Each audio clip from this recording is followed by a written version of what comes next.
Right, hello everyone, and welcome back to Warren's Teen Talk. Thank you very much for coming in and checking out my channel. I'm really happy that you've decided to do that and honour me with your presence.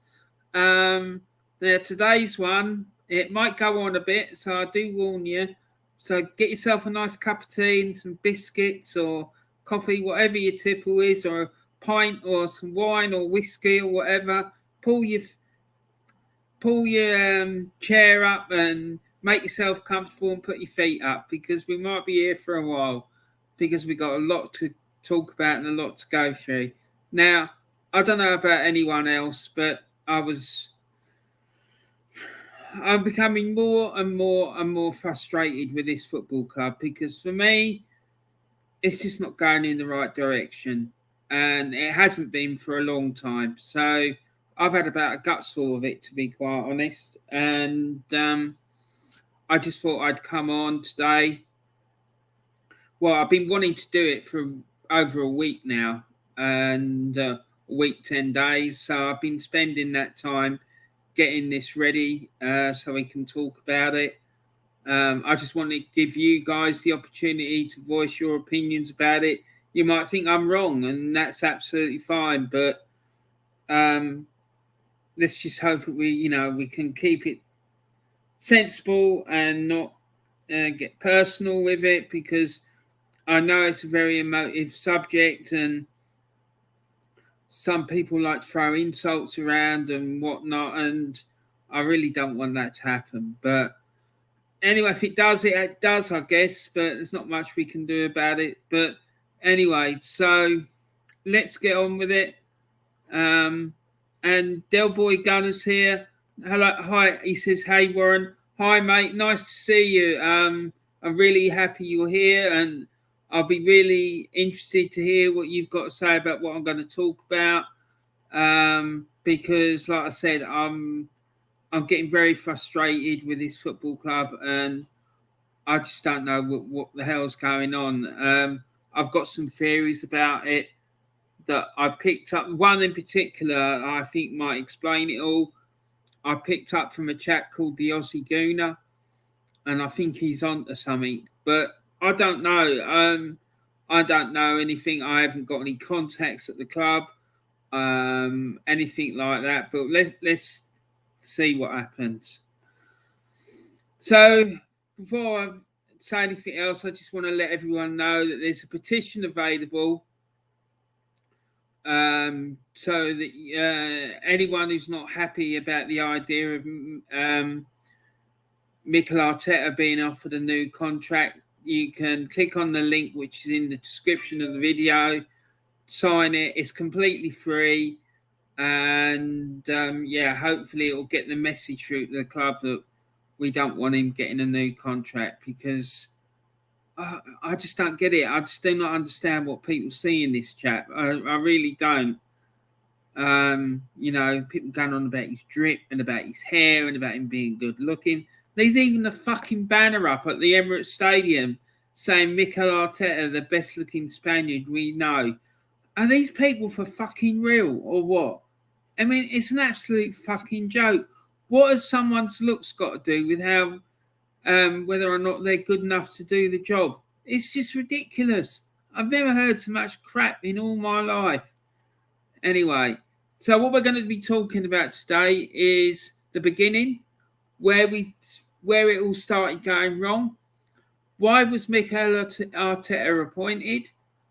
What are the issues at Arsenal?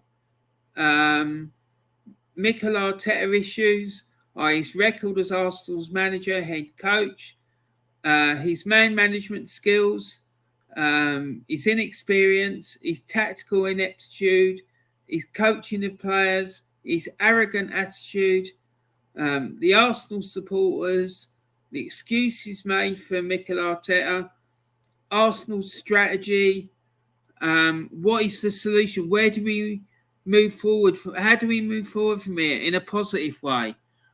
So those are the things that I want to really touch on today. Hold on just a minute. I need to get my notes, because otherwise I'm going to forget to say something that's really important. And I don't want that to happen, to be quite honest. So let me just get my notes, and then we can get started properly. You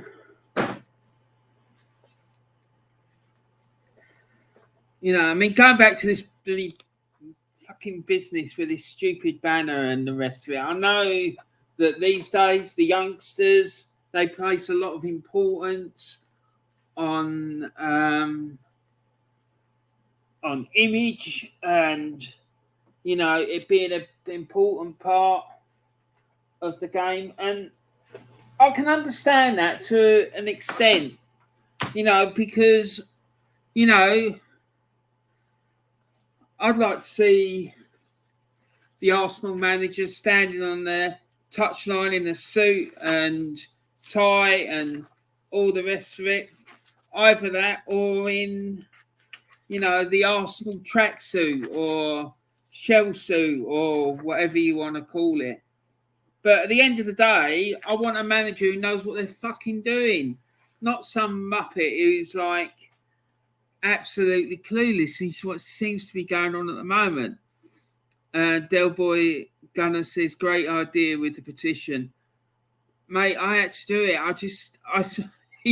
What started it was, thank you, by the way, Del Boy. What started it was I saw this petition, or I heard about a petition on the radio or something like that. And I thought, do you know what? I'm going to do that for Arsenal because I'm sick of this bullshit. So, yeah, it's there. I did it on the change.org website. So the link's in the description. Just click on the link and you can go and sign it. So, yeah, I just thought someone needs to do something because we can't go on like this. Hi, Taib Hussein. Hi, Warren. Hi, Del Boy. You all right, mate? Mate, I'm absolutely fine, but whether my blood pressure is going to hold out until the end, God only knows. So, okay, so look at number one. Point number one is the beginning, where we started going wrong. So, when Mikel Arteta was appointed, we just come out of a scenario where we'd had one manager and he'd been here for 20 plus years in Arsene Wenger. And at the beginning of his reign at the club, if you want to call it that, his tenure, let's say, in the first 10 years, he'd been absolutely superb. He'd won trophy after trophy. He'd won league titles, FA Cups, stuff like that. And, you know, he had a real stranglehold over English football. And him and Sir Alex Ferguson were going toe-to-toe almost every season. And then the second 10 years, it started to decline. Until finally, in the end of the 2018 season, he got sacked. And then we had Unai Emery in charge. And Unai Emery, to be honest, I thought he'd done all right in his season in charge. Yeah, I know it all went tits up at the end, but I've got my theories about what happened there. And I just think he was targeting the Europa League to get into the Champions League. And that's where it went wrong. And I think the players had a hand to play in that as well. And he guided Arsenal to their first European final in about 13 years. Because they went to the Europa League final. And it was the first time Arsenal have got to a European final since the Champions League final that they went to, when they lost 2-1 to Barcelona.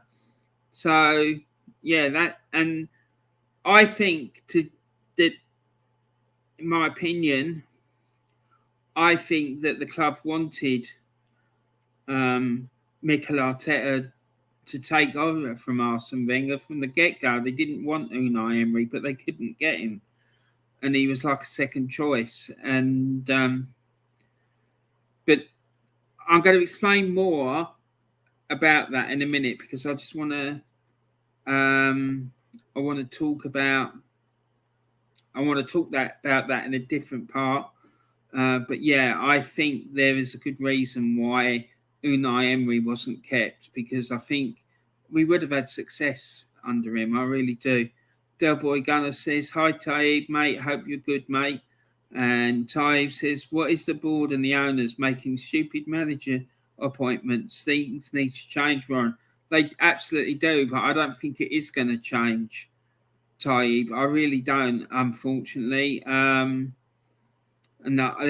there is, I think I know why. And once you look at it through this filter, it starts to make sense. I'm not saying that I agree with it, because I don't. I absolutely do not. But I think I know why they're doing it.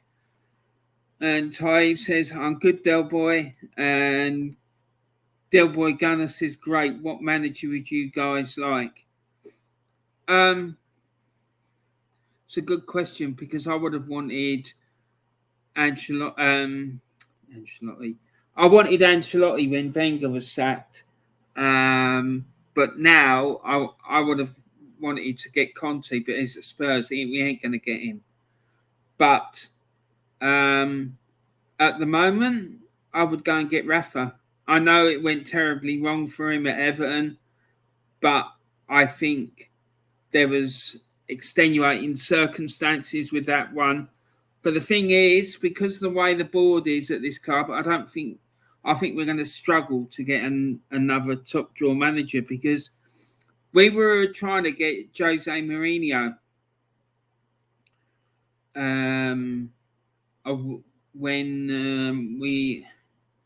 a while ago, but he didn't want to come because of the structure of the club. But I think there was more to it than that, and he doesn't want to talk about it. So, Warren, James Dunlop should be in the chat after Everton's win. Laugh at. Yeah, I mean, I'd love to have him in the chat, because I'd love to hear what he's got to say about it. But, yeah, bless him. He's probably still out celebrating. Yeah, so another one I would like to see is Allegri. It's not really about the name, but what it is the profile for me. I want a manager with proven experience, proven track record of success, and a proven track record of turning a club's fortunes round and doing a rebuild. That's the criteria that I'd have on my shopping list. Because let's be honest about it, this club's in a mess and it's getting worse. And I don't believe we're going to improve all the time we've got this ownership. I really don't. And for me, the ownership problem isn't about the money they're spending. It isn't, because they spend a lot of money. In fact, we spent far more money than any other club the last couple of years. So Simone would be a good one. Inzaghi might be a good shout, Warren. Yeah, it has to be someone with a proven track record of success and success at an elite level. That's what I want. Del Boy says, Del Boy Gunner TV, big up. And that's from Craig Malloy. Nice to see you, Craig. Hope you're well, mate. Yeah, so anyone who isn't subscribed to Del Boy TV, please go and subscribe to him, because it's a great channel. I've just subscribed to it recently, and he did a fantastic stream the other day with Arsenal Alex and Jez, who appears on Lee Gunner's channel, and it was absolutely superb. It really was. Poch from PSG, maybe, but I don't think he's got a track record of winning. He hasn't really won anything. Del Boy Gunner says, "Hi, Craig." And Craig, "Hello, brother," says Taib. And Craig, "Warren Team Talk, just subscribe to your channel." Thank you very much, Craig. I really appreciate that. Do you have a channel as well? If you do, just put some details about it in the chat. I'll be happy for you to do that. And if you have, everyone go and check him out because I'm sure it's great. Once I've finished doing this, I will go and check it out.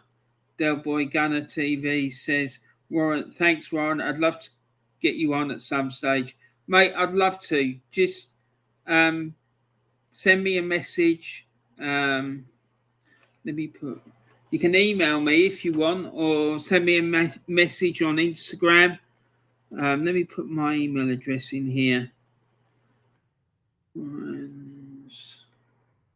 Team Talk at look. Oh. So there you go. That's my email address for the channel. You can email me or send me a message through Instagram. What happened there? Craig Malloy says, big up to Taib Hussain. That's my email address. Let's put that on there. And I'll contact you, Warren, says Del Boy Gunner TV. Yeah, just let me know, man. I'll be happy to do it. I really will. Anyway, so where were we? And what we're going to do in a minute, we're going to be looking at Arteta's record against other managers we've had in the recent past, like Arsene Wenger and Unai Emery. So we'll be doing that. So let's move on to the second thing. Now, okay, so this was the final league, the final league standings, league table at the end of the 2018-19 season, which was Unai Emery's only full season in charge. And what we can see there is that Arsenal finished fifth. Now, since and then the following season was the season when Mikel Arteta got appointed.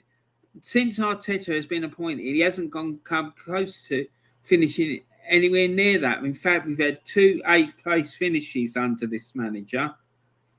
And also this season, sorry, what am I talking about? So this was Unai Emery's only full season in charge. And then the next table is the season 2017, which was Arsene Wenger's worst ever season in charge. And again, you can see Arsenal finished 6th. And again, Mikel Arteta hasn't even surpassed Arsene Wenger's worst ever season in charge. So, and then this is the league table for Mikel Arteta when he was appointed. So when he was appointed, Arsenal was sitting 10th, which is obviously not good enough. And that was after 17 games. But even so, we were still only 7 points off a 4th place behind Chelsea. Something which a lot of our supporters seem to get really excited about. Doesn't excite me. I just don't see the point in it, to be quite honest. I mean, what do you want to get excited about finishing 4th for? It's absolute madness. What is the point? What we want to be doing is finishing first, winning titles, winning Champions Leagues, winning Club World Cups, not bloody finishing 4th and then qualifying for a tournament where you're going to get probably knocked out in the group stage if you're lucky, and then end up in the Europa League and then get knocked out in the group stage of that as well. So, and Craig Malloy says, I want Ten Hag as Arsenal manager, but I can see him going to Man United. Let him go to United.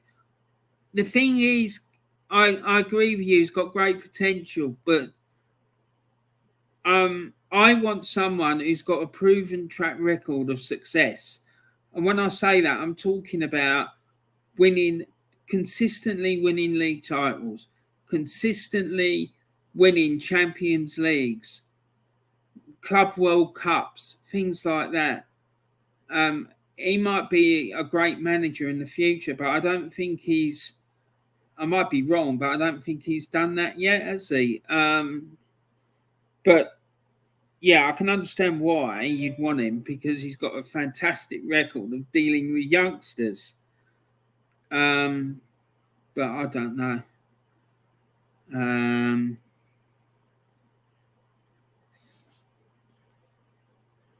Yeah, I don't know what that's all about, but that person, whoever you are, if you want to explain what that's all about, we can maybe, if it's relevant to our discussion, then I'll talk to you about it. But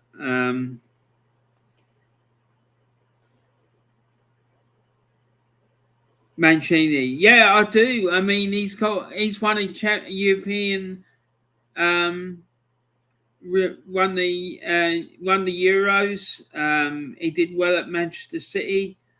But if I'm being honest, my number one choice at this moment in time would be Don Diego Simeone. But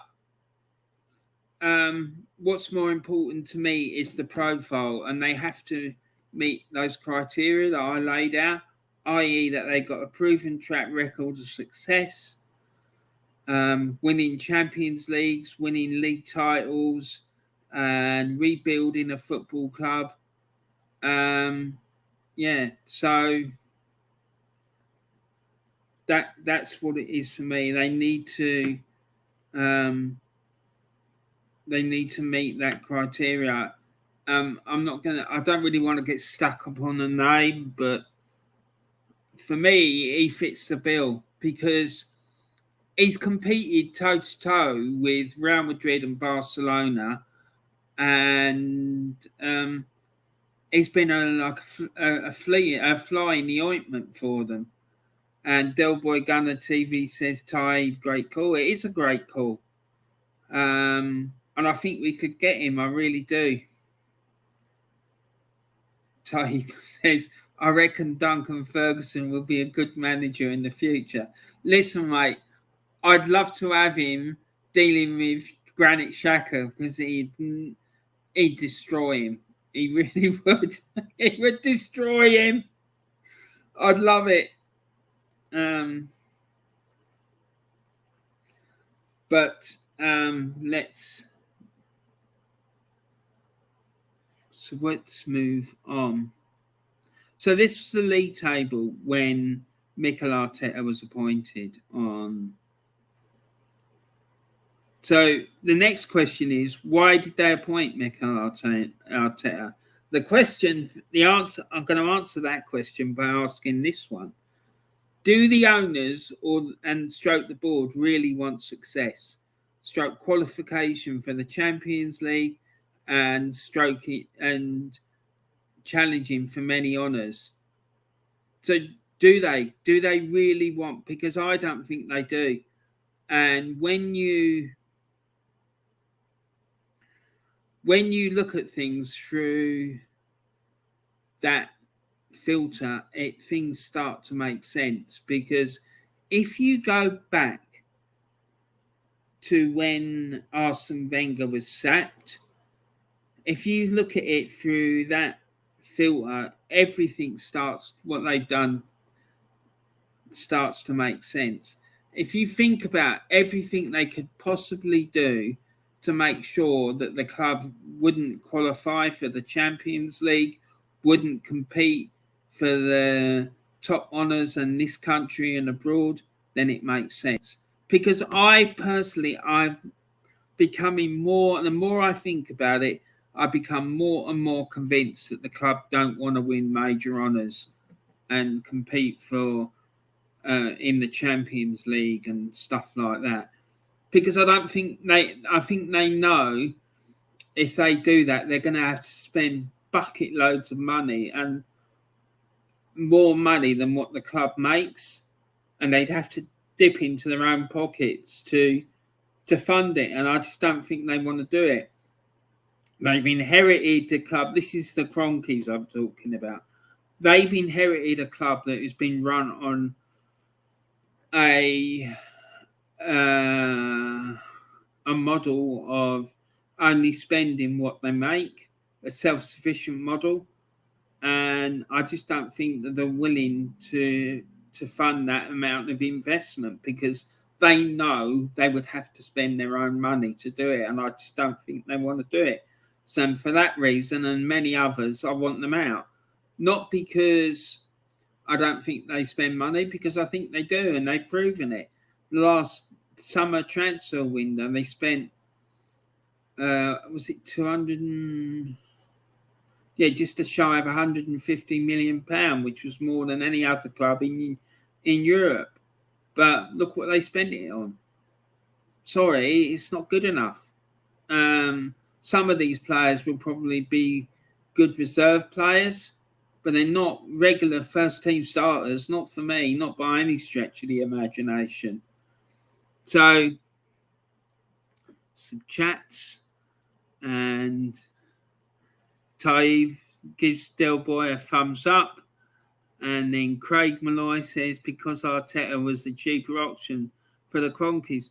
Yeah, that's one good reason, and also because I think they knew that a manager with no experience wouldn't be able to get them into the Champions League, and he wouldn't bring success, and I don't think they want success. And Craig Malloy says Arsenal spent 600 million over the last 6 years. Yeah, I've got no doubt they have, but Arsenal are working on a strict, self-sufficient model. And I don't think that they want to pump their own money into the club to be successful, compete at the highest level.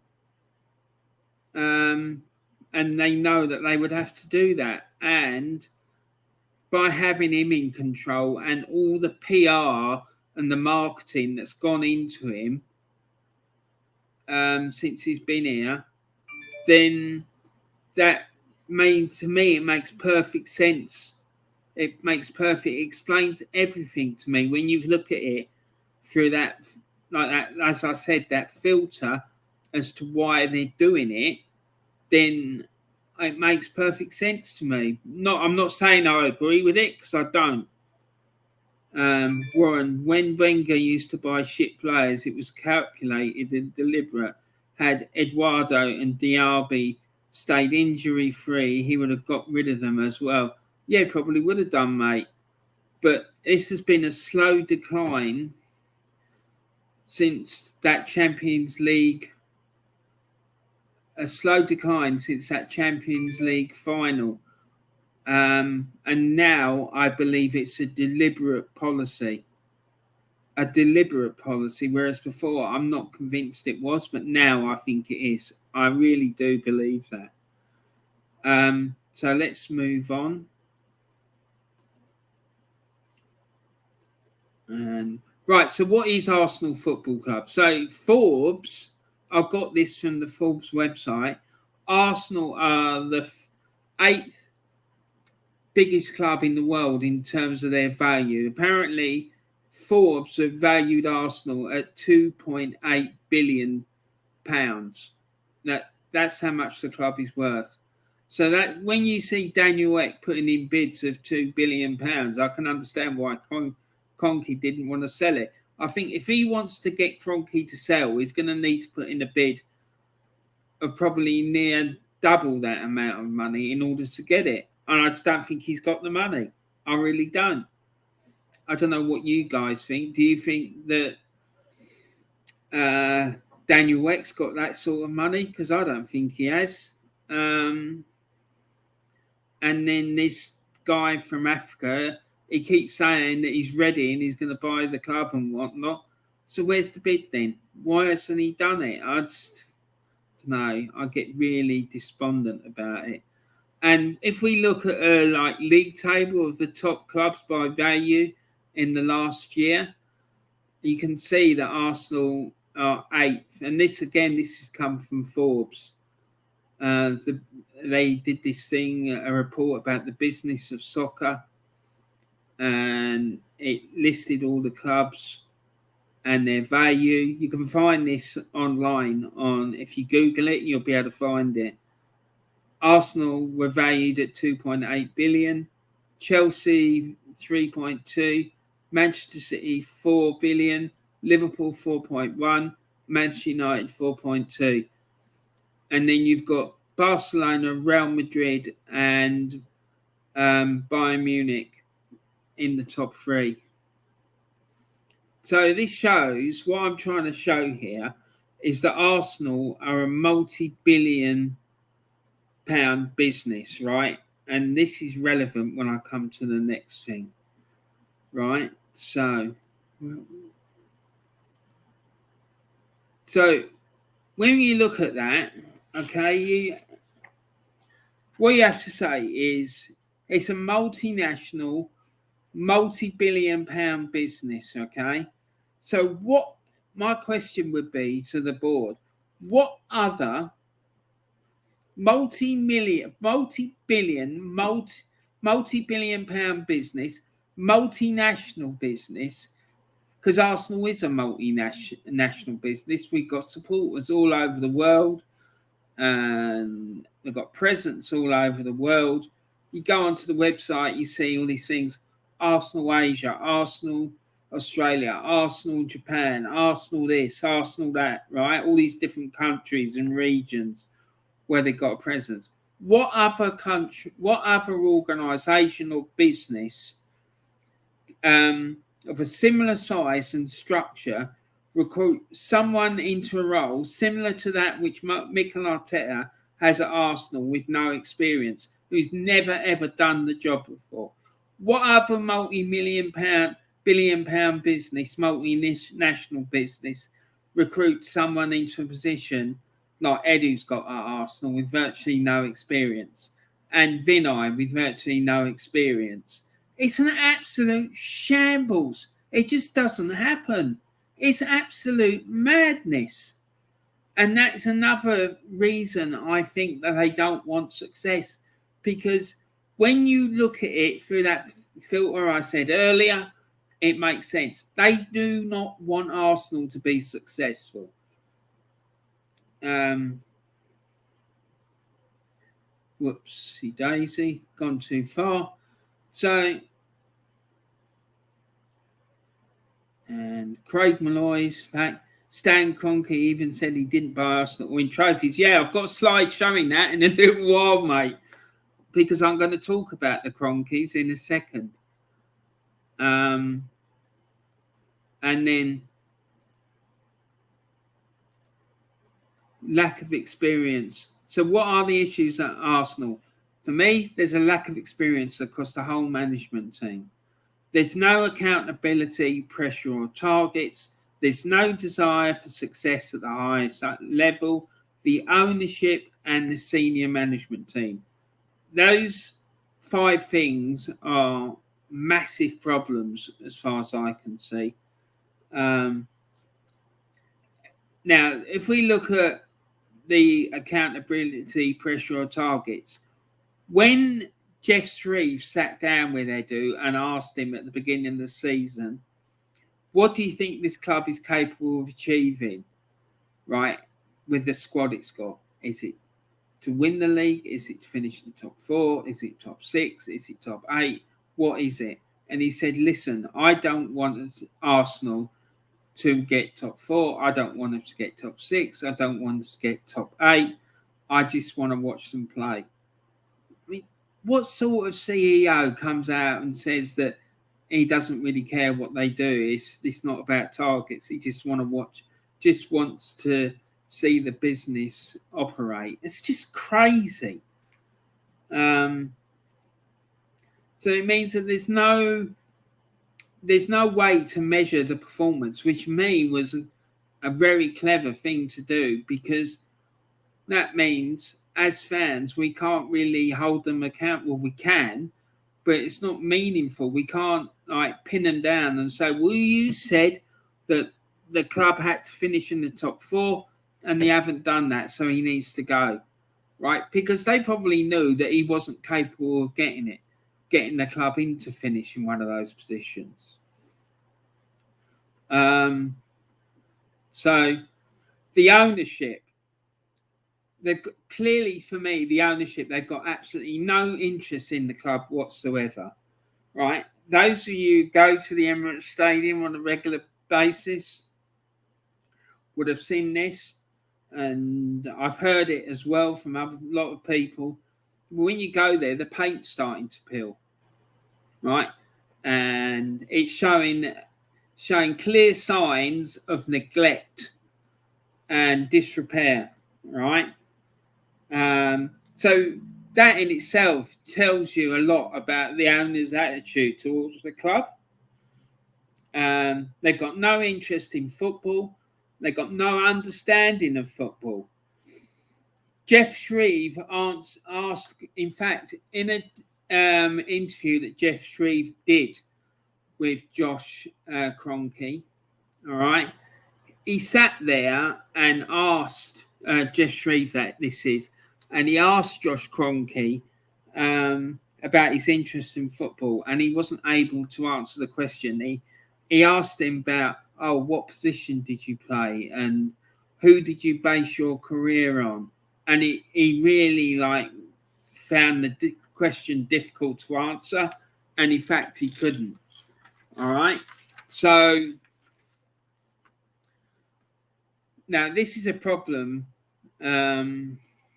because those below the ownership can blind them with science and make them believe everything is okay when in fact it isn't. Therefore, they makes them accountable and unable to be held to account. But the thing is, also, to me, it means that they don't really care about the club, that they've got no interest in it. It shows again that there's no care or concern about the club whatsoever. And they are able to go and do what they want. They can perform poorly and make the club feel, don't worry, it's fine, it'll be all right. And because can you imagine a situation where we had, let's say we had Roman Abramovich as our owner. Do you think he'd put up with all this crap? No, he wouldn't. These people would have been out the door years ago. And he certainly wouldn't allow this situation we've got at the moment where the mediocrity is tolerated. He certainly wouldn't. And to me, there's no accountability on any level at the club. And this business about there being no targets for Mikel Arteta, I just think it's an absolute joke.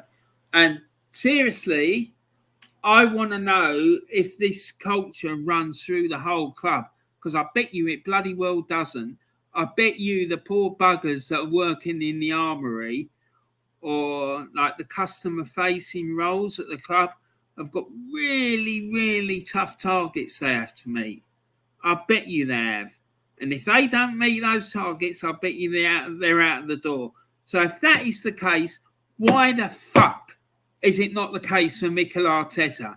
Because he is fucking winging it. Let's be honest.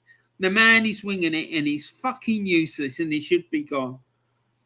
I also don't believe that the Kroenkes want to qualify for the Champions League because of the financial demands they will put on them, and it will further expose them badly about how badly the club is being managed.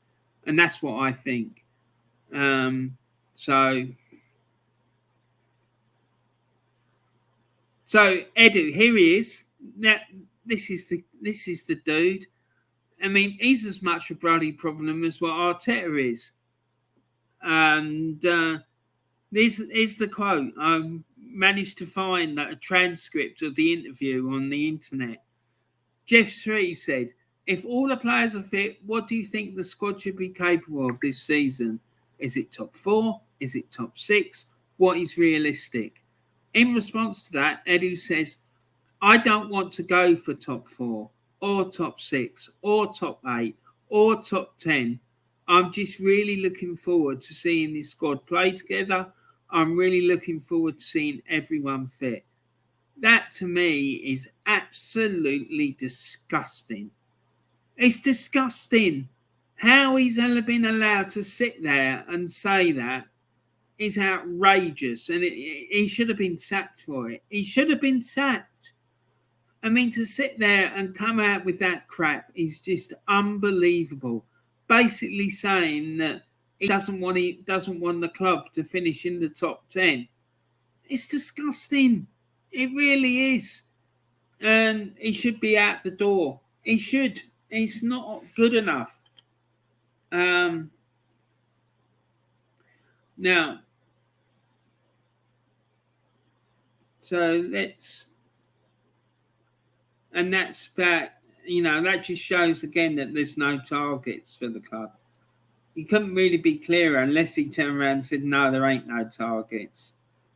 And there you go, Craig, there's that comment, the quote, "I didn't buy Arsenal's stake to win trophies, Stan Kroenke." Fucking unbelievable. So why did you buy the bloody club, Stan? I can tell you it's because of that. He bought the club to make money. It's a cash cow to him.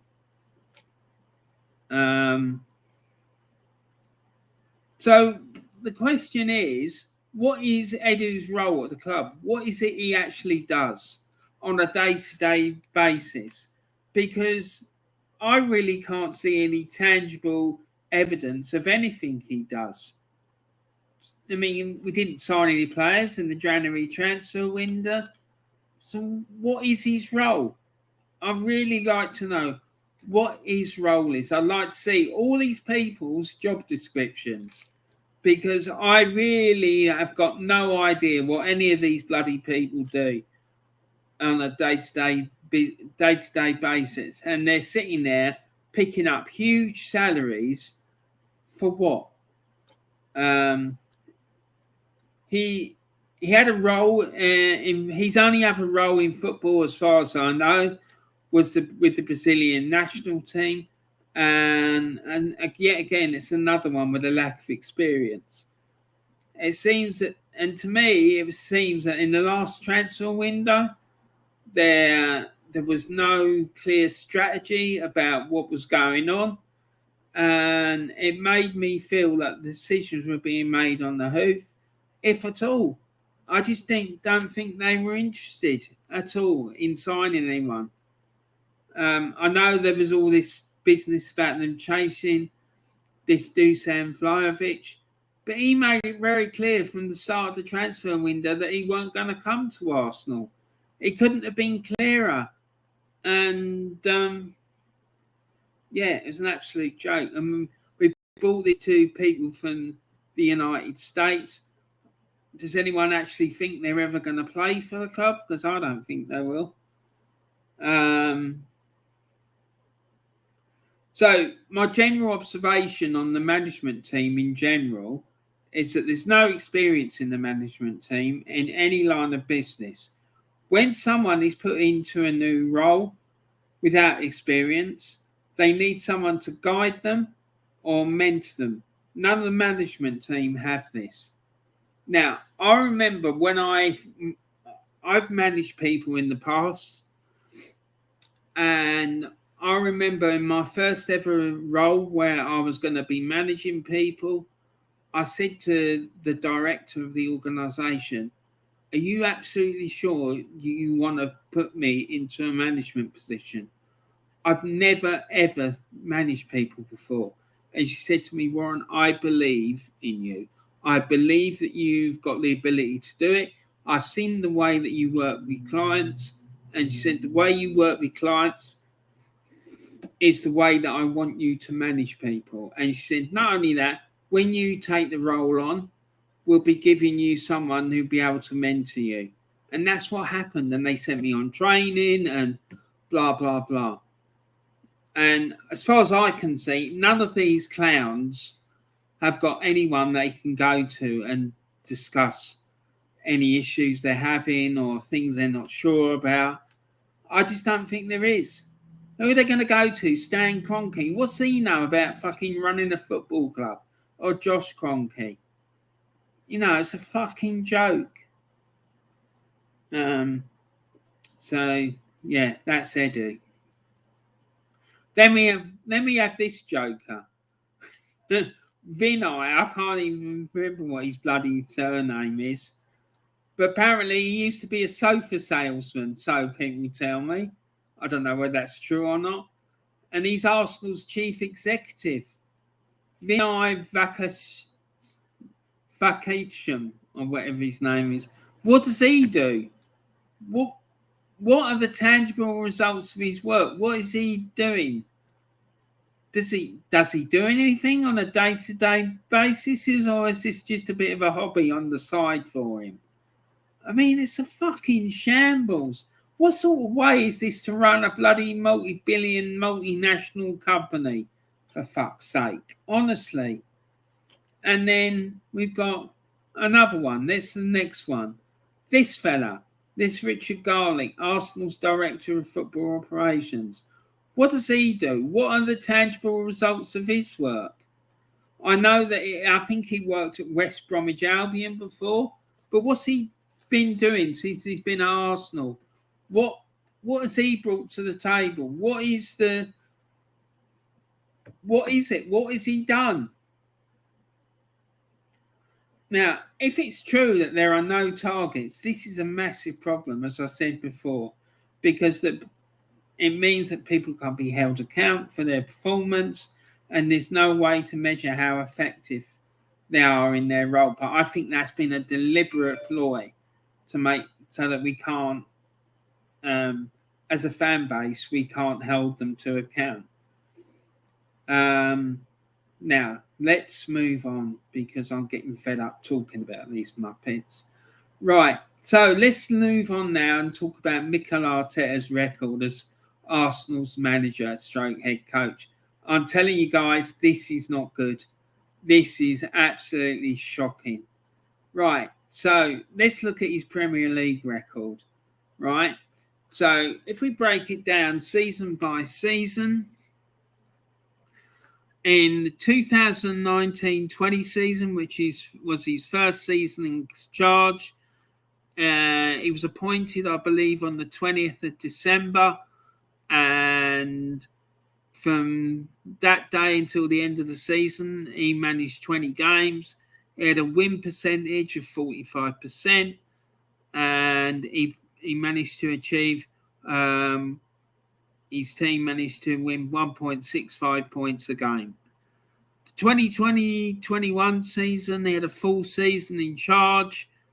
And similar, really, the club finished 8th.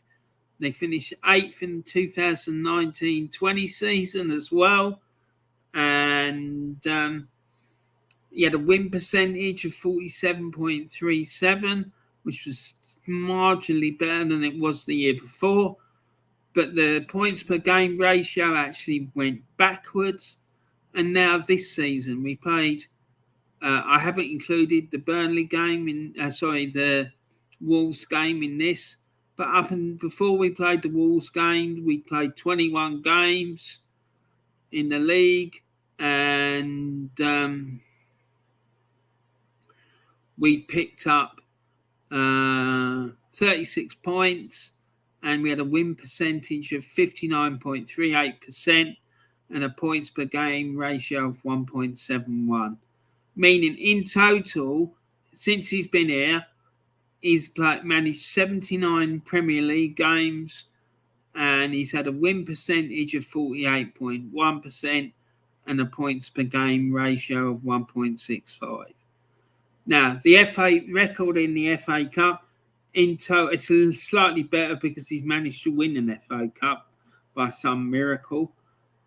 He's played 9 games and He's had a win percentage of 7.78% and a points per game ratio of 2.44. But after winning the FA Cup in 2019-20, in the 2020-21 season, we got knocked out in the fourth round. And then this season, as we all know, we got knocked out in the third round. So it's absolutely appalling. And then the Charity Shield, the self-aid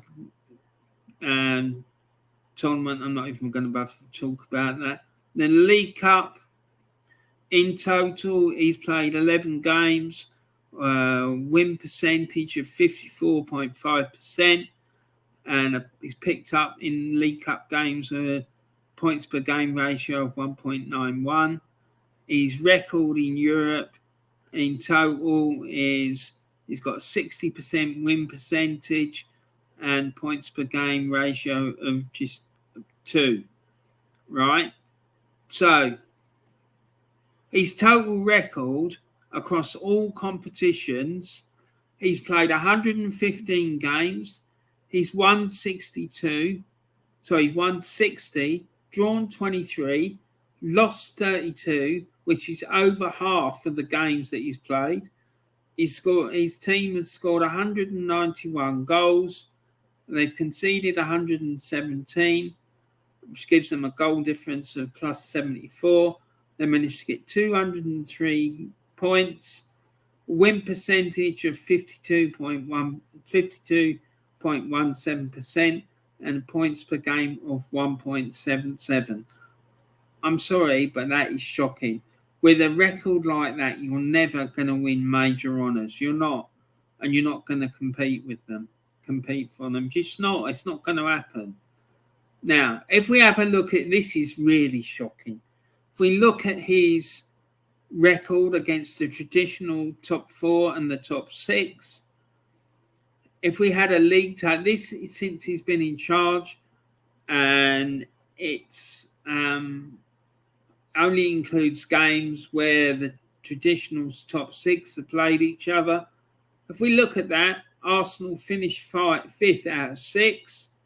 And then in the top 4, the record against top 4 is absolutely abysmal. We haven't managed to pick up a single point. This is this season. We played the top 4 on 5 occasions and we've lost every single game. We played Manchester City, Liverpool, Chelsea and Manchester United, and we haven't beaten one of them. Not once. And we've only managed to score 3 goals against them. It's absolutely shocking how anyone can still back this manager after all this evidence. Is just beyond me. It's beyond me. There's no logical reason why people are still backing this man. I fail to see what it is that they see in him. And they still back him.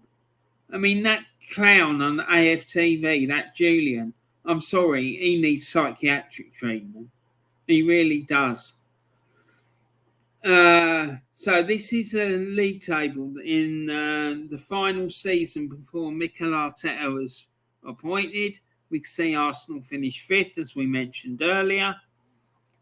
And then we also reached the Europa League final that season when we lost 4-1 against Chelsea in the Europa League final. And I think a lot of that was down to the players. I believe that they wanted Mikel Arteta appointed after Arsene Wenger was sacked, but they couldn't get him. And Unai Emery embarrassed them. He did. He embarrassed the club because he managed to get the team to a European final. And if we go back, look at this table. He was 1 point away from qualifying from the, well, probably we would have needed 2 points because our goal difference was far weaker than Tottenham's. but we were only 1 point behind the team who finished fourth, our great rivals, Tottenham Hotspur. Do you know what I mean? It's just crazy.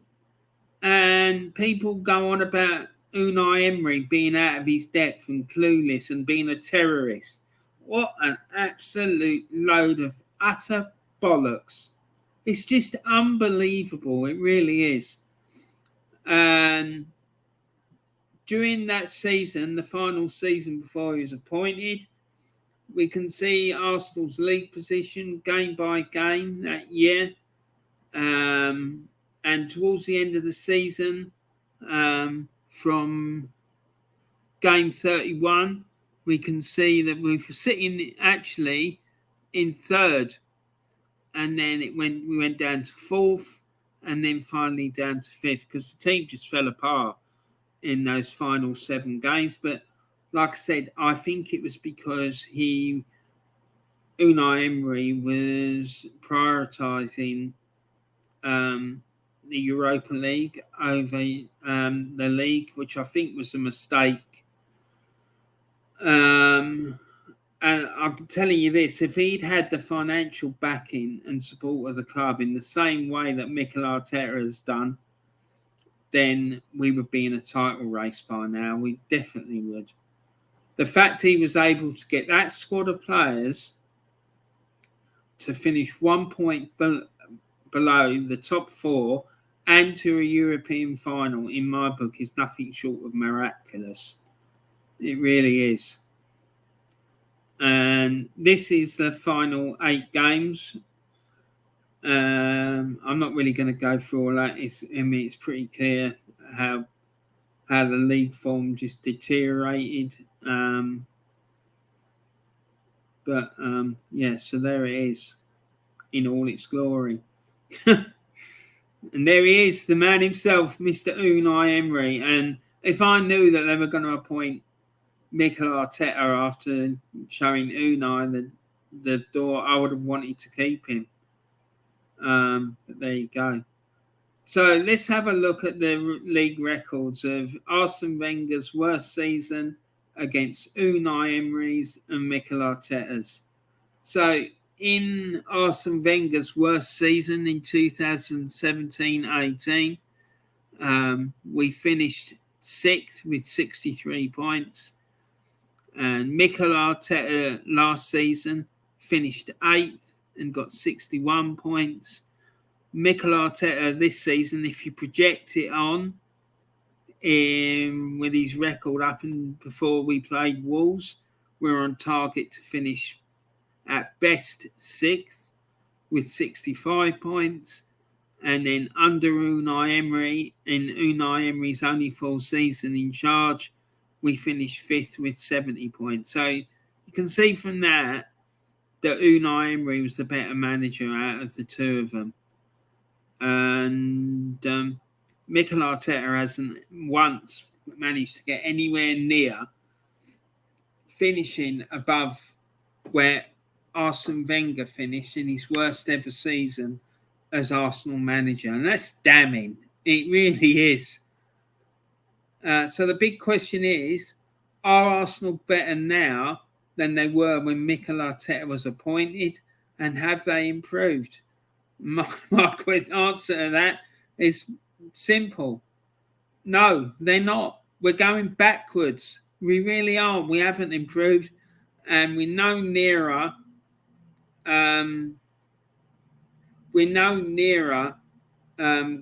competing at the top level than what we were when he was appointed. We're really not. And let's just check this. Right. Okay. So let's move on.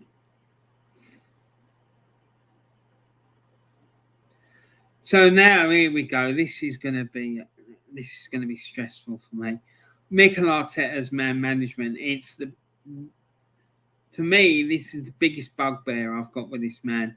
It really is. His man management skills are absolute shambles. They stink. They absolutely stink. And it's a massive problem. He's proven himself to be incapable of getting the best out of players, developing players, getting players to surpass their potential, motivating players, building and maintaining effective relationships, handling disciplinary issues in a consistent and fair way, and throw into the mix as well the fact that not one forward player has thrived under his management. Then we look at his treatment of Aubameyang, and Aubameyang's form has dropped off alarmingly since the start of the 2021 season. And you have to ask the question, why? No player, in my opinion, no player's form drops that drastically in such a short space of time. His disciplinary record is absolutely shocking. You look at the amount of red and yellow cards that the club gets. It's appalling. We got more red cards this season than any other club in the Premier League. And in fact, at this moment in time, we've picked up more red cards so far this calendar year than we have scored goals. I mean, it's a fucking shambles. He's had difficulties with recruiting new players and then keeping existing ones. So his victims. This is a list of it. Well, some of them, not all of them. So the man management issues are a massive concern for me. I'm reading from my notes because I don't want to forget anything. This is a massive concern for me because when you are in a management role, you need to be able to get the best out of people and develop them, and even get them to pass their abilities and motivate people. I don't think that Arteta has done this with one player. He's fallen out or clashed with over 20 players since he's been at Arsenal, and this is just 15 of them. So I'm just going to read them out, right? It's Joe Willock, David Luiz, Willian, Shea Kolasinac, Emi Martinez, Mesut Ozil, Matteo Guendouzi, Lucas Torreira, William Saliba, Ainsley Maitland-Niles, Reece Nelson, Nicolas Pepe, Pierre-Emerick Aubameyang, Thomas Partey and Bernd Leno. What other manager in world football has either clashed with or fallen out with that many players at one club? It's absolutely shocking. It's just I just can't get my head around it. I just find it incredible. I mean, for that in itself, just that track record for me is a sackable offence. So I even managed to field a team of players that he's fallen out with. So the goalkeeper would be Emi Martinez, Nuno Tavares at left back, David Luiz and William Saliba at centre back, Ainsley Maitland-Niles at right back, and then in midfield you could have Thomas Partey, Guendouzi and Lucas Torreira, and then up front you could have Willian, Aubameyang and Pepe. And that team, I'm telling you, that team managed by Unai Emery would absolutely destroy that current team that he puts out. It really would. So, Aubameyang, bless him, when he joined Barcelona, he turned around and he was quoted as saying, "My last few months at Arsenal were complicated, but that's football. Sometimes. For my part, I never wanted to do anything wrong. My problem is only with Arteta. I can't say much more. I wasn't happy." But you've said enough, mate. You really have. That tells me everything I need to know.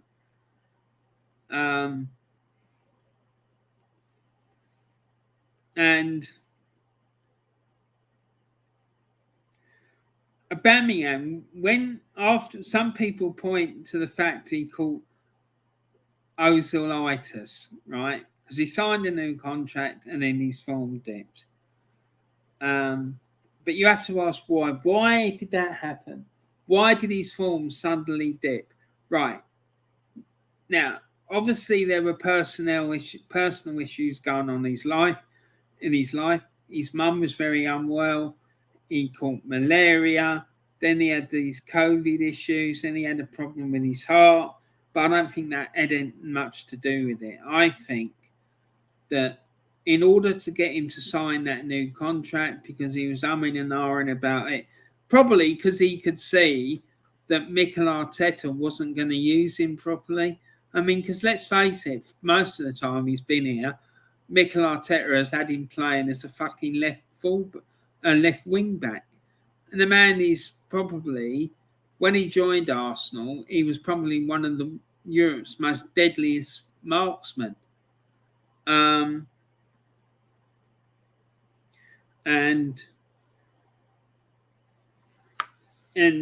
you know, let's just look at his record under different managers at Arsenal.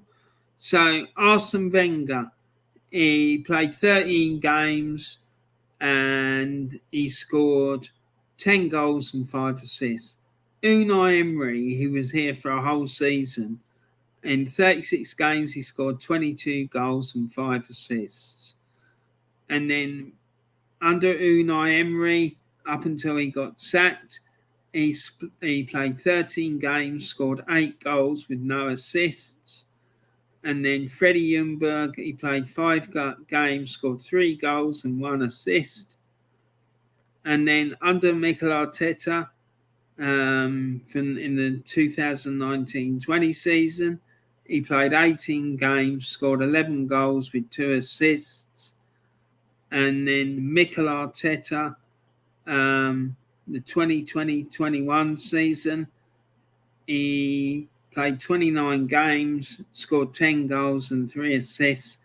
And finally, this season, he played 14 games, 4 goals and 1 assist. So it's clear that his form dipped markedly after he signed that new contract. But like I said, you have to ask the question why. And in order to get him to sign that contract, I reckon Mikel Arteta just told him a fucking pack of lies.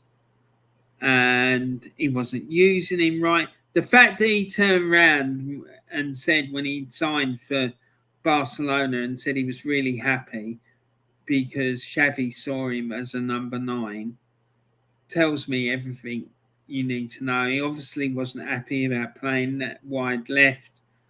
So, yeah, I mean, if you look at his goal-scoring record, he went from 2019-20 season, scoring 0.61 goals a game down to 0.34 in just a few months. It just doesn't happen. I'm sorry, it doesn't. And it's down to Mikel Arteta's coaching. And that's another point about him. He can't fucking coach. And look at the amount of look at the positions he played under Arteta, right?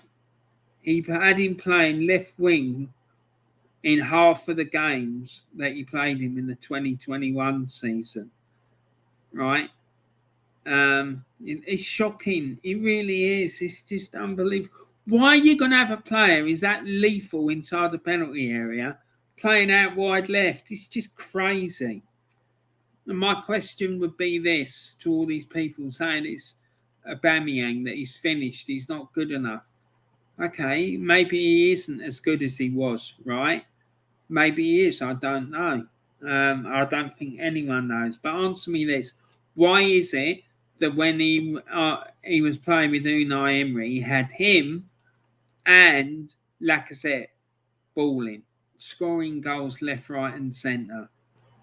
If Unai Emery could do it, Arsene Wenger could do it, Jurgen Klopp could do it, Thomas Tuchel could do it,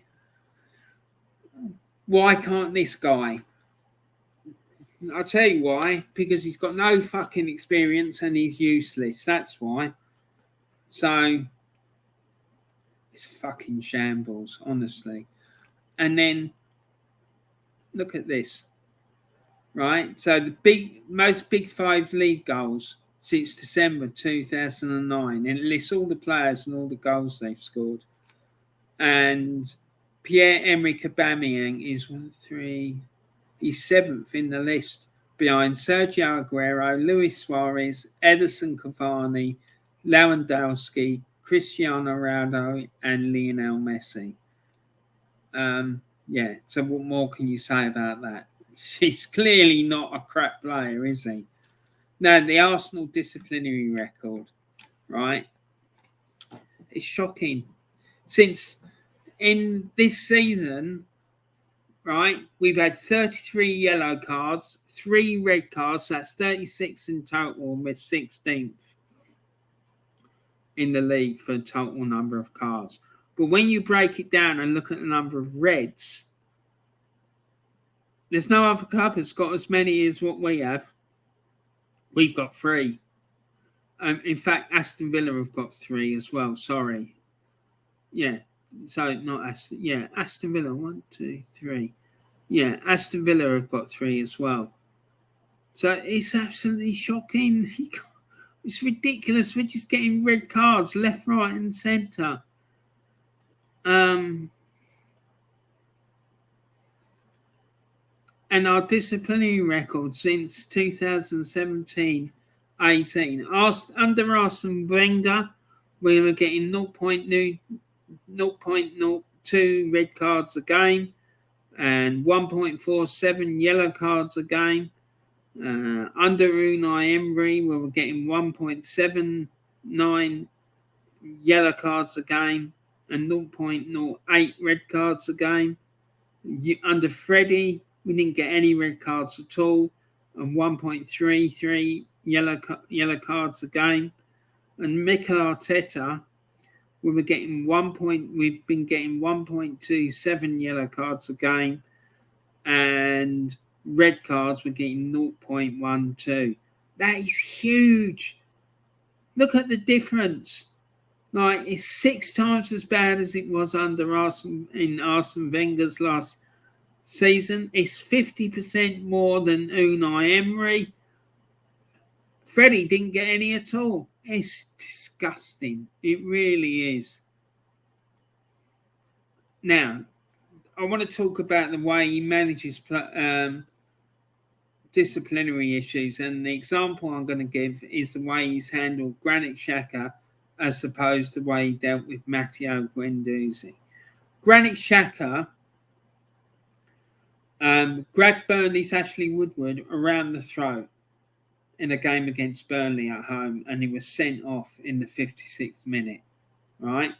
Matteo Guendouzi grabbed Neil Maupay around the throat after an incident involving the Brighton striker and Arsenal goalkeeper Bernd Leno in a league game at the Amex Stadium after the game had finished, right? And Bernd Leno was carried off, and he was out injured for months on end. And Guendouzi didn't end up costing Arsenal a game, whereas fucking Granit Xhaka's always getting sent off and being a liability for the club. And he's even recently been involved in a betting scandal. What happened with that, I really don't know. But so this Guendouzi grabbing hold of someone round the throat after the game had finished led to Guendouzi being forced out of the club, and no action was taken against Xhaka. This is just one example. And Xhaka's career at Arsenal, and it's been Granit Xhaka's career at Arsenal has been littered with countless inexplicable acts of madness and ill discipline, which has cost Arsenal. For example, this season he's been sent off twice and given away 1 penalty, and still no action has been taken against him. In fact, no other manager under which Guendouzi has played has had problems with Guendouzi's discipline. And since leaving Arsenal, He's won a place in the French national team squad, and which is one of, if not the best national team in the world. It is also my belief that Arteta has a growing reputation of football as being a megalomaniac. And this is a problem because it will cause Arsenal problems in trying to get players to come to the club. Because let's face it, as we all know, football is a small world and the players talk to each other. So if a player is being linked with a move and they call Pierre-Emerick Aubameyang, do you really think that Aubameyang's going to give Arsenal a glowing report? Of course he fucking ain't. It just ain't going to happen. Players at other clubs who Arsenal target as potential for a transfer will look at his reputation and the number of players that he has clashed with, and it will put them off coming to the club. This will particularly be true of forward players who will want to know how many chances will be created for them and if they are likely to thrive in a forward role at the club. And when they look at the players who Arsenal have had at the club and the way that their form has suffered, they won't want to touch the club with a barge pole and have their careers ruined. They just won't.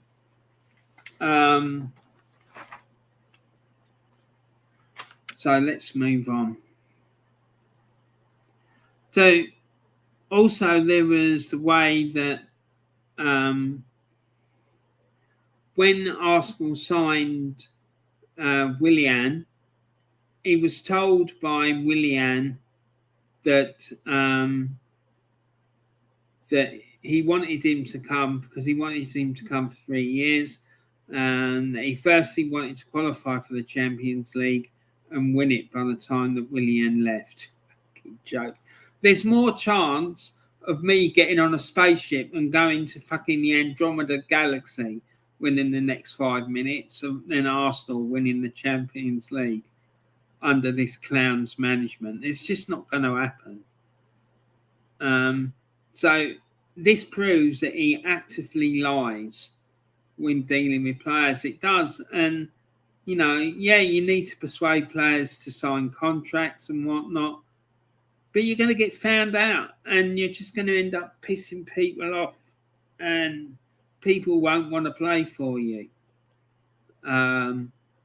So after the transfer window just gone, this is our first team squad.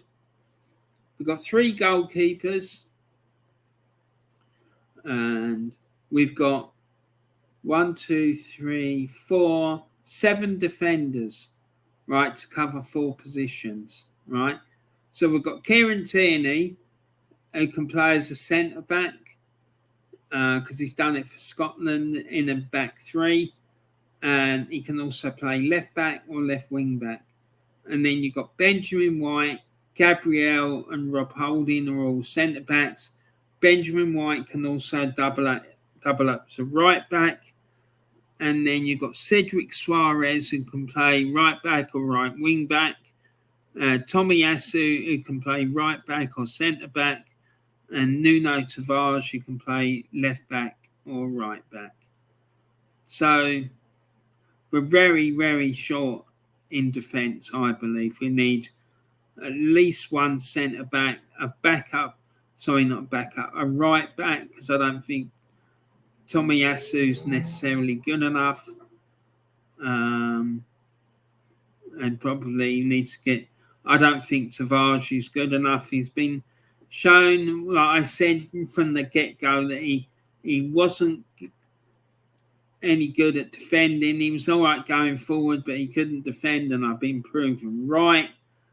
The midfield, this is a major concern, right? We've got Thomas Partey, central midfield player, and Sambi Lokonga, central midfield player, and Granit Xhaka, and that is it. So my question is, given the amount of times that Granit Xhaka gets suspended and Thomas Partey's injury record, and then Mohamed El-Neni. So there's 4 of them.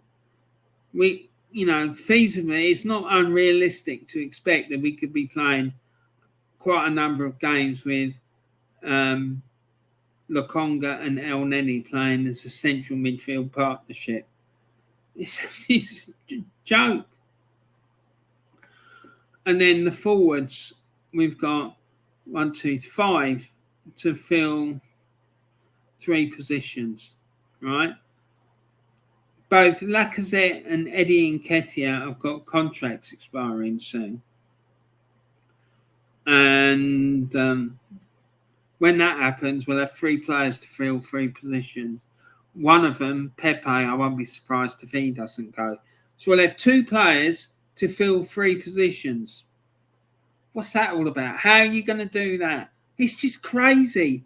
The man, his decision-making skills are absolutely appalling. How can he allow a squad to be this paper thin? We let Ainsley Maitland-Niles go without getting a replacement. It's shocking. And, yeah.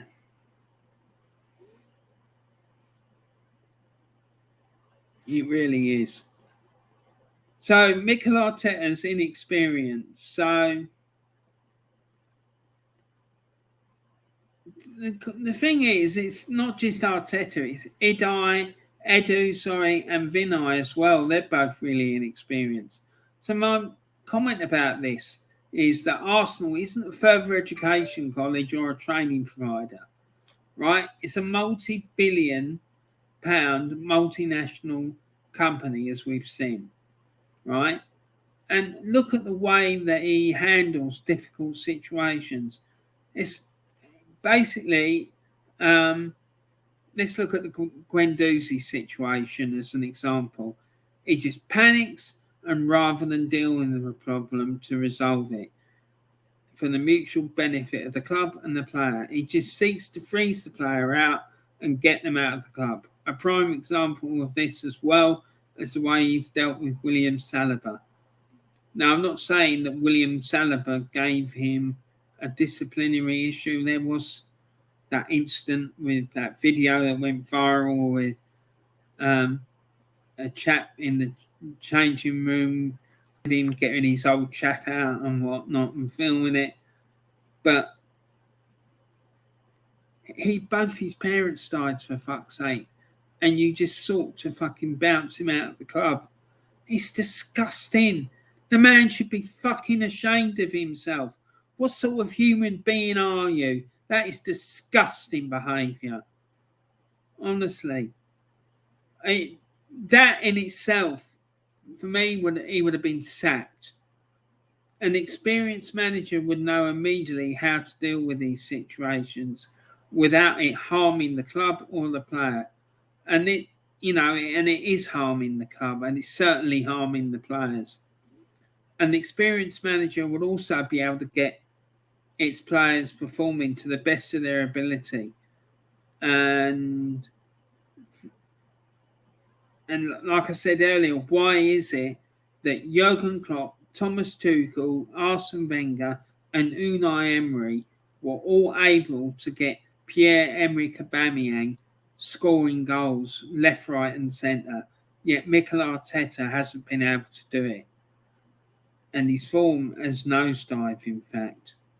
So, I'm sorry, but the man is an absolute joke. A joke. Right, he's tactically inept. Often, as we saw against Wolves, he plays a defensive and negative style of football. His preference to playing parking the bus and low block, and everyone knows it's the easiest tactical setup to play.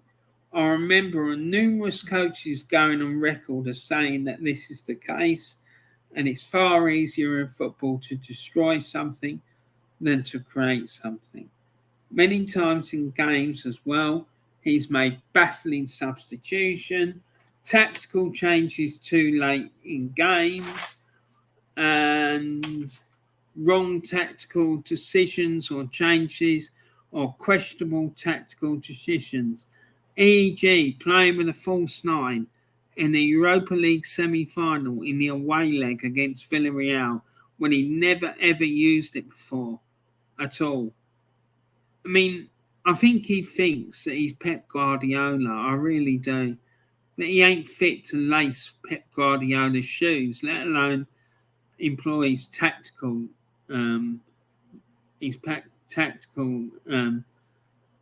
strategies. It's just a joke. In the second leg, in the Europa League, that same Europa League semi-final, Arsenal just needed one goal to qualify for the final, and they needed a goal. So what does he do? He substitutes the club's leading goal scorer and player most likely to score for Willian, who hadn't scored in months. And of course it didn't bloody work, did it? And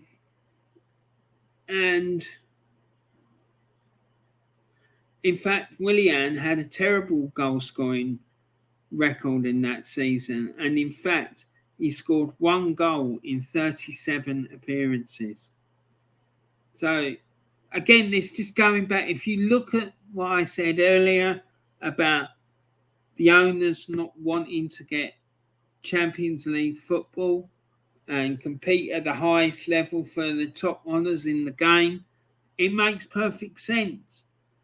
They're not going to qualify for the Champions League if the club's leading goal scorer and most likely to score goals taken off. In every part of the 2021 season, in the early part of the 2020-21 season, between the 4th of October 2020 and 20th of December 2020, Arsenal only managed to score 2 goals from open play in 10 games. And now, since the 1st of January, Arsenal have only scored 2 goals in 6-7 games, I think it is. And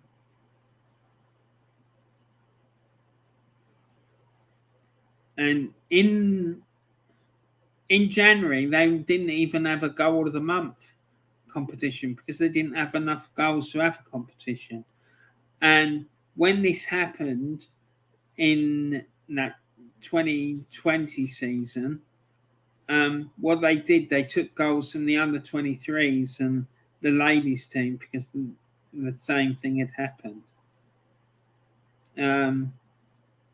So, yeah, it's shocking. It really is.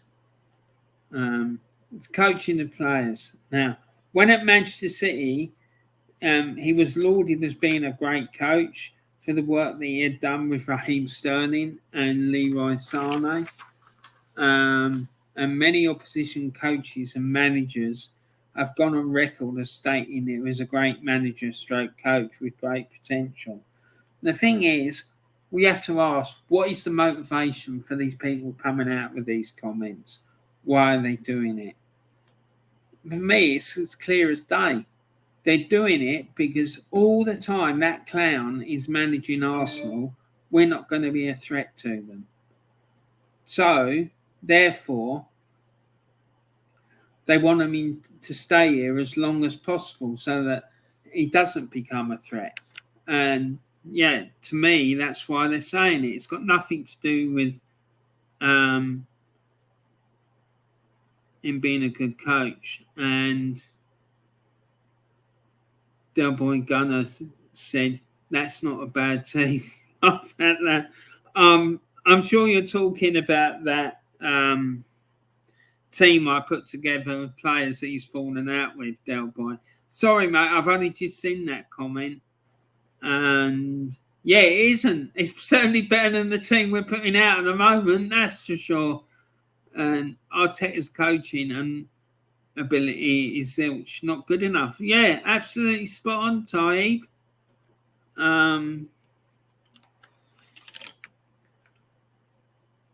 And players that he's coached have regressed under him, not progressed as well as they should have done. No one's going to tell me that Martinelli has progressed well under his coaching. He should be way higher than what he is. Saka has regressed. Tierney has. Tomiyasu, Partey, the whole forward line, all of them. I can't think of one player that has thrived under his coaching. I really can't. Right, so his arrogant attitude. Right, this causes a problem because it makes it difficult for him to build up relationships and motivate players and work with other people that he needs to work with in the game, like agents or, other people. The club doesn't help with this as well because, like I said, right at the beginning of the stream, there's a banner up at the Emirates Stadium and it says, Mikel Arteta, the best-looking Spaniard we know. I mean, that in itself is embarrassing. What has what someone looks like got to do with whether or not they're going to be a good coach? It just don't make any fucking sense. It's madness. And it's embarrassing. That banner should be bloody ripped down and burnt in the middle of the centre circle. And telling Willian that Arsenal would win the Champions League in 3 years. Based on what? Based on what? And on what planet are you living that you think that Arsenal can win the Champions League in 3 years? Maybe in 30 years, but certainly not in the next 3 years, that's for sure. And the only reason we'd win it in 30 years was if we suddenly had an about turn and changed direction. Because the way we're going at the moment, we're never going to win the fucking Champions League. The media give him far too an easy ride. And I just don't understand why they don't put it on him. The only time he gets difficult questions of him is when someone from a media outlet that's not directly sponsored by the club or has a relationship with the club is in the press conference, like Sky Sports. But whenever that does happen and someone comes from another, let's say, authorised media outlet is in there and they ask him difficult questions, they're never ever seen again. I mean, for me, it's clear that the man is really arrogant and it's a massive personality defect and it manifests itself on a consistent and regular basis. There are many and varied reasons why it's a problem. Like from some of the reasons already mentioned. And yeah, so it's just a massive problem and it's making things worse. It really is. And he doesn't learn from his mistakes and it clouds his judgment and it's holding him back, in my opinion. Now, I think the supporters are a massive problem. We're a huge problem. We don't put any pressure on them. Well, when I say we, there's a large section of our supporters who don't put any pressure on the club. And a lot of our supporters are happy with mediocrity. They seem unwilling to hold Arteta accountable for his performances. They make ridiculous and illogical excuses for him. Some Arsenal fans' behaviour during or before transfer windows is embarrassing. The way they track planes, track cars, and spam these players' social media accounts. I mean, to me, that would just put me off if I was a player that Arsenal were linked with. It really would. Um,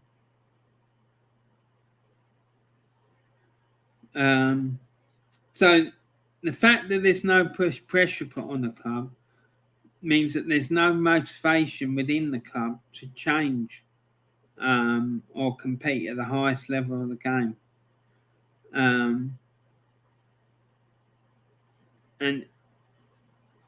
the fact that there's an unwillingness to hold Arteta responsible for his performances, anyone who dares to do so is attacked and accused of not being a true Arsenal supporter, which I just find absolutely disgusting. The ones that are wanting to hold him to account, for me, are the true Arsenal supporters. These jokers who don't want to hold him to account are the negative ones, because they're willing to accept this mediocrity and not. They don't want the club to move forward, so they're holding the club back. These people will also try and use the most ridiculous and nonsensical arguments to defend him. Like, so far, we've seen, oh, well, he needs his own players. Oh, he needs a pre-season. Oh, he needs X number of transfer windows. Oh, he needs to get rid of the dead wood. I mean, it's an absolute shambles. Thomas Tuchel went into Chelsea. They were below Arsenal in the league table when he took control of them. And he's now gone on. Since then, just over, where was it he took control? Yes, about 14, 15 months ago. He's won a Champions League final. He's won the Club World Cup. He's won a Super Cup.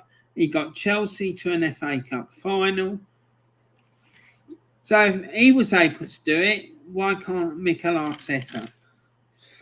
Well, I'll tell you why, because Mikel Arteta is crap and Thomas Tuchel knows what he's doing. Then, like I was saying about the behaviour of Arsenal supporters before and during a transfer window. I mean, their behaviour is embarrassing and weird, and it verges on stalking. Well, as soon as Arsenal are linked to a player during the transfer window, it's a problem, because they can put people off wanting to come to the club, because they're probably sitting there thinking, Christ, if this lot are like this now, when I'm being linked to the club, what's it going to be like if I actually go there? What are they going to put my family through? So, and they probably don't want to come here. And that's without putting into the equation Mikel Arteta's coaching and his piss poor man management. Another excuse I've heard for him was, well, it's the players, isn't it? Well, if it is the players and they're not performing, why is he still fucking playing them? Like Granit Xhaka, for example. And he played Bellerin for months on end when he was clearly not good enough. The excuse of, oh, he needs his own players. What other manager in world football has a squad full of players that they have brought into the club before they could get any success? Thomas Tuchel, David Moyes, Pep Guardiola, Arsene Wenger, Unai Emery, Jurgen Klopp. None of them had to have all their own players before they could get any success. He needs more time. He's been here for just over 2 years, and we're still no nearer competing than we were the day that he was appointed. Other managers don't need this amount of time and a process to be successful. I mean, let's look at Ange Postecoglou up at Celtic, right? Celtic were an absolute mess when he went there, right? Arguably in a bigger mess than what Arsenal are, right? And within a couple of months, he's got them performing. He's restructured the club. He's He's sorted the club out. He's brought in all these players and gotten them performing to a high level. And this clown's still not been able to do it. I'm sorry. This manager is not good enough. He needs to go. So, then we talked about that. The Arsenal strategy. Well, first of all, we had trust the process. Then we had, now we've got this Project Youth. Right, so the other day we heard from Arteta that he wanted Arsenal to go for the top 4. And that was the aim for the season. Which it wasn't at the beginning of the season because we didn't have an aim. We got told by Edu there was no aim.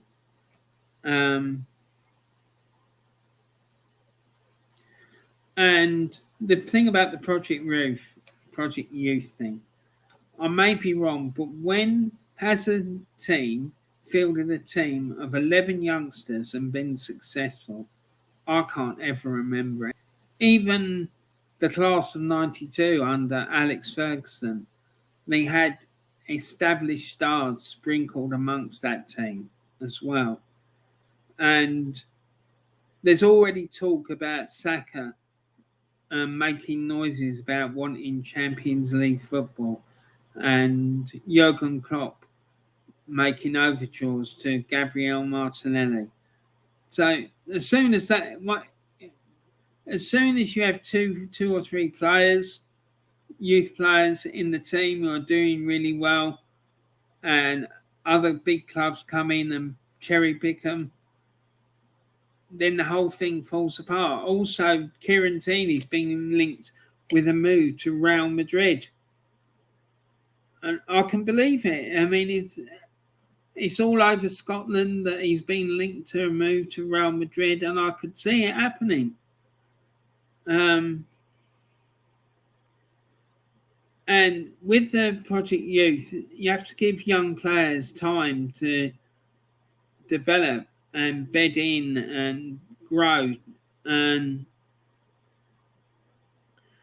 when you have a team of young players, it's not uncommon that performances tend to be inconsistent. There's sometimes a lot of discipline issues and stuff like that. And it isn't just going to bang just like that.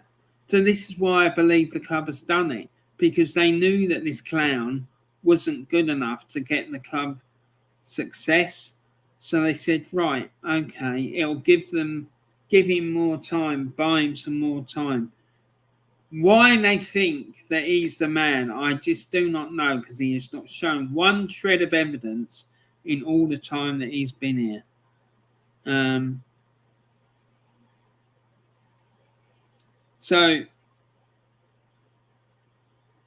And it also would be the reason why they used £150 million they spent in the summer window on youth players, because they knew that if they had spent the money on established stars, that he would have failed to deliver, and then they'd have had to made a choice. They would have had no choice but to sack him and Edu, because if one of them goes, they've both got to go, in my opinion. And I don't think they want to.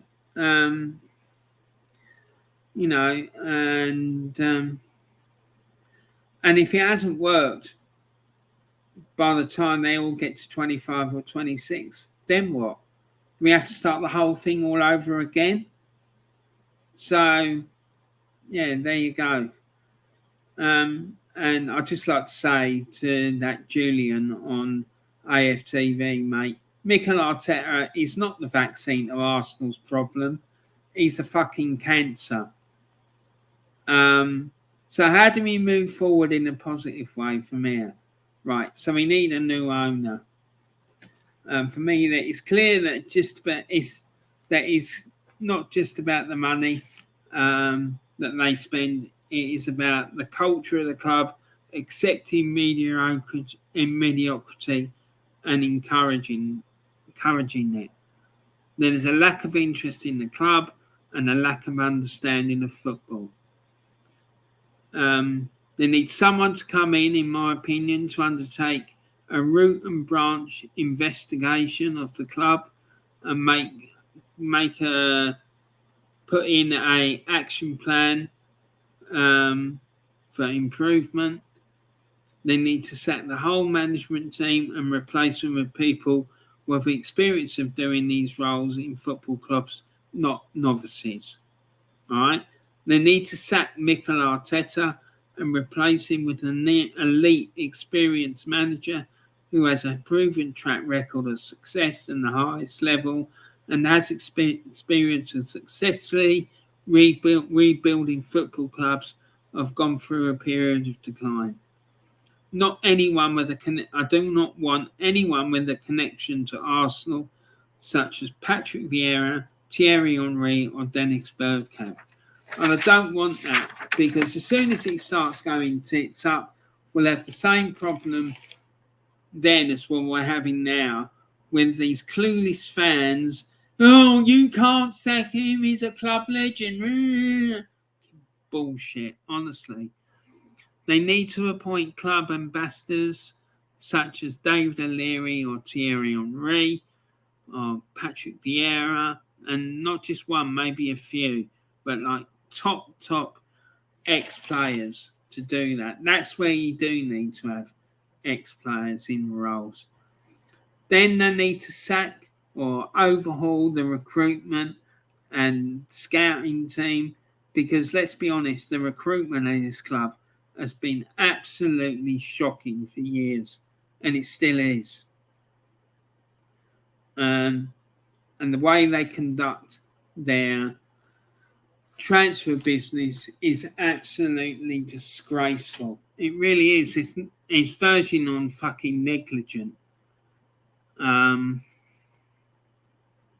So what else can we do? What can Arsenal fans do to put pressure on the club for true, real and meaningful improvement? So things we could do: boycott matches at the Emirates, stop going to games, don't buy the club merchandise, don't spend money at the stadium, spam the club's social media accounts to demand action to improve the club, such as their Facebook accounts, Twitter accounts, Instagram account and YouTube account. Stage walkouts at selected times during games, such as the 18th minute, symbolic of the last time that Arsenal won a league title, i.e. 18 years ago. And Dan Evans is in the chat. Long time no see, says Dan. How are you, mate? I hope you're well. Lovely to see you. I'm nearly finishing, mate. Bless you. How are you, Warren? I'm good, thanks, Dan. Enjoying doing this stream. I'm finding it quite therapeutic, to be honest. And Taib Hussain says, Dan, you're all right, fella. I'm fine, thanks, Taib. How are you?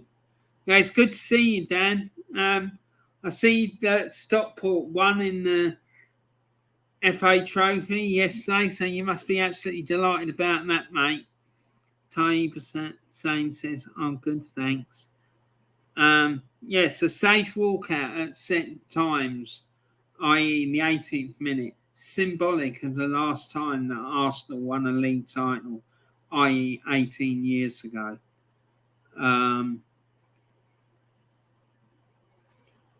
And then, so also, this is all the Arsenal sponsors and partners. This is on the Arsenal website. And if you go to the Arsenal website and look at the club, then there's a thing you can click on which shows you the sponsors and partners. And I think on the website as well, if you click on these icons, it even takes you to their websites, which is jolly decent of them. So Arsenal supporters as well can bombard the club's email addresses to demand action for improvement. We could use Trustpilot and Google reviews to give club sponsors negative reviews because of their involvement with Arsenal Football Club. And I know for a fact that Manchester United fans did this when this Super League thing was all being talked about. And some of the club sponsors contacted Man United and told them they had to sort it out because it was having a detrimental effect on their business. Because what we need to do, we need to hit the club where it hurts them, i.e. the owners. We need to hit them in the pocket because that's all they care about is the money. We start doing that and we'll see change. Spam Arsenal FC sponsors to demand that they withdraw their support of Arsenal and explain why you want them to do this. And last but not least, sign my petition. Now, there's links for my petition in the description of this video. There's also going to be links to all the clubs' sponsors' websites, as well as links to Google, to Trustpilot, and the email addresses for the Arsenal Football Club, the various email addresses they use, as well as links to all their social media accounts. So I've done a lot of the hard work for you guys. You just need to go and let these guys have it, because this is completely and utterly unacceptable. The way this club is being run is an absolute fucking disgrace from top to bottom. And so in essence, I want all of this lot out, every single one of them. Edu, both the Cronkies, Big Dick, Richard Garlick, and Mikel Arteta and Vinay. The whole lot of them need to fucking go.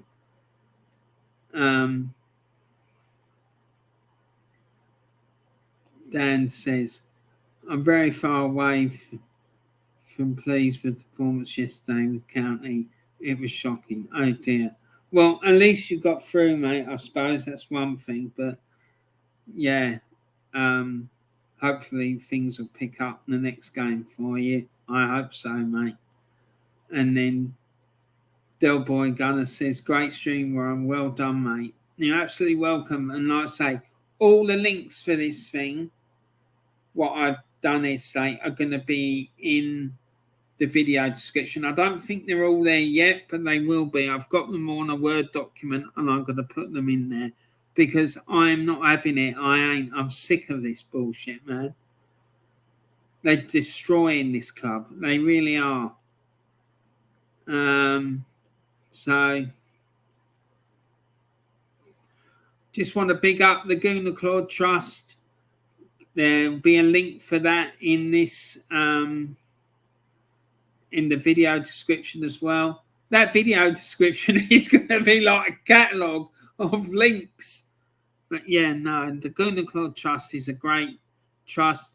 Gives disadvantaged kids the opportunity to go to football matches at the Emirates Stadium. So go and check that out.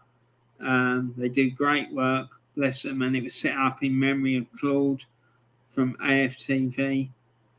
And then please go and make sure that you subscribe to Del Boy Gunners TV YouTube channel.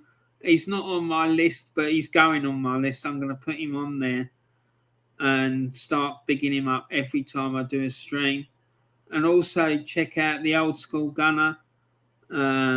Old School Gunner is a massive Arsenal fan, massive proud Cork man, and he's been following Arsenal since 1992, and he discusses all things Arsenal and brings you insightful Arsenal content.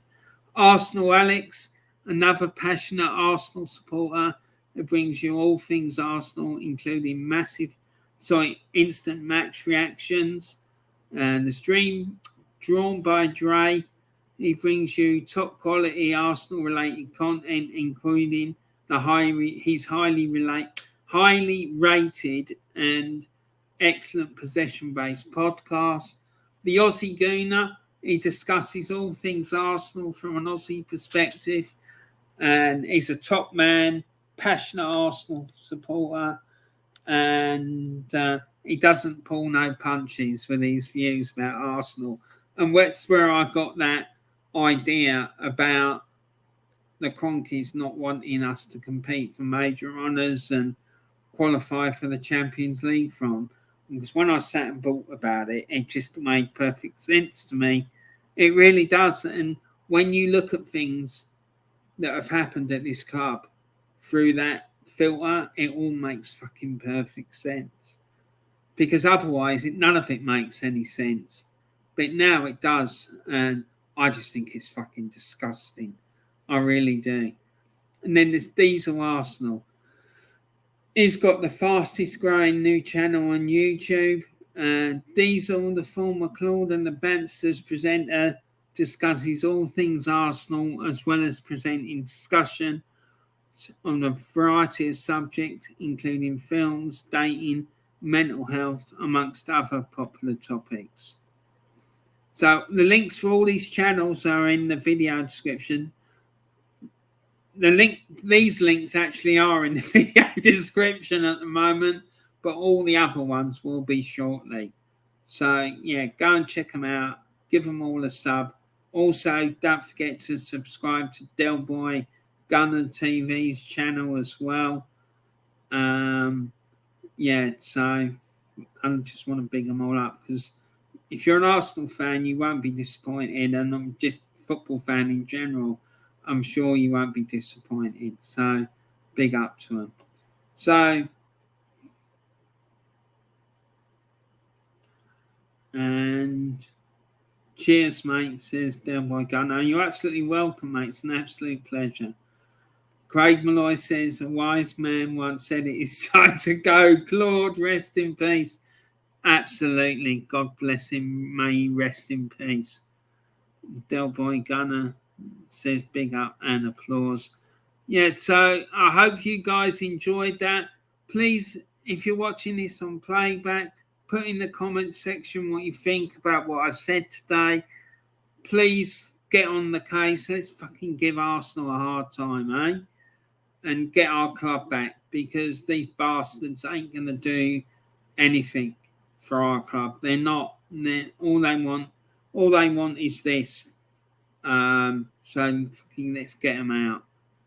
And very good catching up with you. Enjoy your day, says Dad. You too, mate. I hope you have a great weekend. Rest of your weekend, what's left of it. And I'll see you very soon, mate. Another wise man once said, don't trust Arteta. And he was right. No, I don't fucking trust him as far as I could throw him, mate. He's an absolute wrong un. So, okay, guys, I think I'm going to wrap it up now. I hope you've enjoyed the stream. Please remember to look after each other and have a great rest of your day. Spread some love and kindness around the world. And please remember to keep talking and have fun. Try and have fun. So, it's another chat here from Dan. Also, so not spending. No, don't worry, mate. You're not the only one, and I can tell you. So, I think the Premier League have really confused everyone this weekend. Spending time with my dad, he's just got. Oh, I hope he's all right, mate. Big up to him. I hope he recovers well soon. So just mate, don't worry about it. Your dad's health's far more important than those bloody predictions, mate. Just take it easy, look after him, and make sure he's okay. Anyway, guys, please take care. Have a lovely rest of the day, and I'll speak to you all soon. Take care. Thanks for watching. Bye for now.